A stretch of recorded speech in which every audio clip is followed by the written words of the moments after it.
మీ అందం చీరలోనో, మీ అందం నిండుగా కప్పుకునే బట్టల్లోనే ఉంటుంది తప్పితే సామాను కనపడే దాంట్లో ఏముండదు. కొన్ని సంఘటనల తర్వాత ఒక ఘటన తర్వాత చాలా మట్టుకు స్టేజ్ మీద చీరలే కట్టుకుంటున్నారు. టాలీవుడ్ ఈవెంట్స్ అంటే ఒకప్పుడు సినిమా ముచ్చట్లు, ఆసక్తికరమైన విశేషాలు మాత్రమే వినిపించాయి.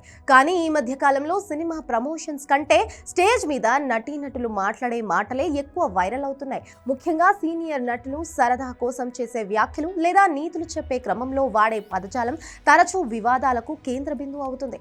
తాజాగా హే భగవాన్ ప్రెస్ మీట్ లో సీనియర్ నరేష్ చేసిన వ్యాఖ్యలు, అంతకుముందు దండోరా ఈవెంట్ లో శివాజీ మాట్లాడిన మాటలు ఇంతకు తాజా ఉదాహరణ. ఉద్దేశం ఏదైనప్పటికీ అది జనాల్లోకి వెళ్తున్న విధానం మాత్రం వేరేలా ఉంటుంది.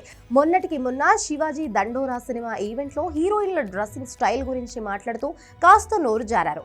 డోస్ పెంచేసి అసభ్య పదజాలం మాట్లాడారు. మీ అందం చీరలోనో, మీ అందం నిండుగా కప్పుకునే బట్టల్లోనే ఉంటుంది తప్పితే సామాను కనపడే దాంట్లో ఏముండదమ్మా.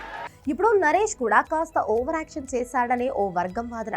హే భగవాన్ ఈవెంట్ లో నరేష్ మాట్లాడుతూ హీరోయిన్లను హగ్ చేసుకునే అవకాశం లేకుండా చీరలు కట్టుకొచ్చారని, ప్రస్తుతం పరిస్థితుల వల్ల చీరల్లోనే కనిపిస్తున్నారని కామెంట్ చేశారు.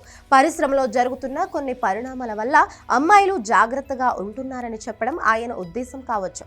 కానీ చీర కట్టుకుంటేనే పద్ధతి, హగ్గులకు భయపడేలా ఇలా వచ్చారు అనే కోణంలో ఆయన మాట్లాడిన విధానం చాలా మందికి రుచించలేదు. అది ఆడవారి భద్రతను వారి దుస్తులకు ఆపాదించినట్లుగా ఉండడంతో సోషల్ మీడియాలో తీవ్ర విమర్శలు వచ్చాయి. కొన్ని సంఘటనల తర్వాత ఒక ఘటన తర్వాత చాలా మట్టుకు స్టేజ్ మీద చీరలే కట్టుకుంటున్నారు. ఇక తాజాగా నరేష్ చేసిన కామెంట్స్ అయితే సెటైర్లా అనిపించినా అందులోనూ అసౌకర్యం కలిగించే అంశాలున్నాయనేది నెటిజన్ల మాట. స్టేజ్ మీద భారతీయత కనిపిస్తోంది, అందరూ పద్ధతిగా ఉన్నారు అంటూనే హగ్ డే, కిస్ డే ప్రస్తావన తెచ్చి ఎవరిని హగ్ చేసుకోవాలో వాళ్ళని చేశా అని నరేష్ అనడం చర్చనీయాంశంగా మారింది. భారతీయ సంస్కృతి ప్రకారం మగవాళ్ళు ఆడవాళ్ళు హగ్ చేయకూడదు కాబట్టి మీరిద్దరు హగ్ చేసుకోండమ్మా, హ్యాపీ హగ్ డే చెప్పండి. శివాజీ వ్యాఖ్యలకు కౌంటర్ గాను లేదా తాజా ట్రెండ్ పై సెటైర్ గాను ఆయన ఈ మాటలు అని చెప్పొచ్చు.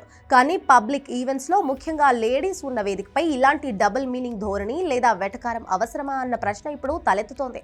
అసలు సమస్య ఎక్కడుందంటే మన స్టార్స్ ఉద్దేశం మంచిదే అయ్యుండొచ్చు, కానీ వాళ్ళ మాట తీరు మాత్రం తప్పుతోంది.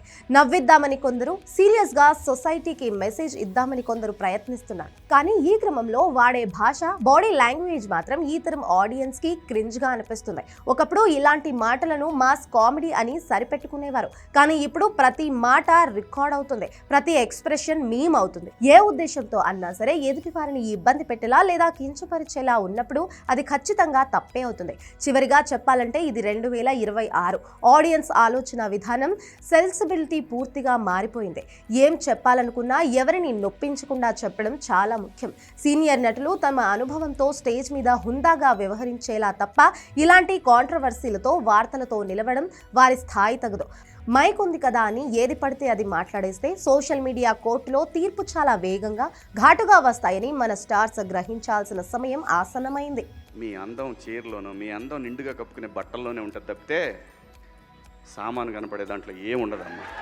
కాబట్టి భారతీయ సంస్కృతి ప్రకారం మగవాళ్ళు ఆడవాళ్ళు హగ్ చేయకూడదు కాబట్టి మీరిద్దరు హగ్ చేసుకోండమ్మా, హ్యాపీ హగ్ డే చెప్పండి. ఇది